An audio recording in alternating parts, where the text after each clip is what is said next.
এখন আপনার আল্লাহ আপনাকে কি বলছে একটু মনোযোগ দিয়ে শুনুন। বান্দা গুনাহ করছো, এখন আমরা বললাম আল্লাহ আমরা গুনাহ, আল্লাহ পাক বলে যে বান্দা তো এখন, বান্দা বলে যে আল্লাহ এখন তুমি জানো।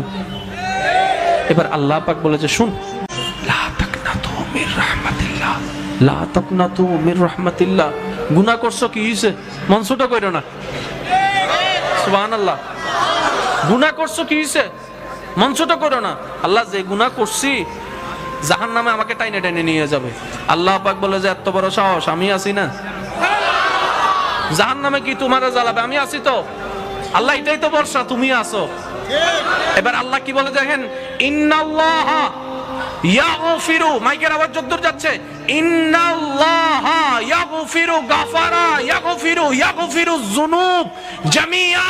বান্দারে 45টা বছর পরে তোর অনুভব এসেছে, ভুল করেছিস, তোর লজ্জাবোধ এসেছে 45 বছর পরে। বান্দা তুই চিন্তা করিস না, এতদিন আমাকে তুই বুঝাস নাই, আল্লাহকে তুই নামে চিনিছিস, আল্লাহকে তুই বুঝার চেষ্টা করস নাই। আজকে যেহেতু বুঝার চেষ্টা করেছিস বান্দা, আমি তোকে নিরাশ করব না। বান্দারে 45 বছরের 45,000 গুনার জন্য তুই জমিন থেকে একবার শুধু তওবা কর, আমি 45,000 বছরের গুনাহ মাফ করে দিতে রাজি আছি।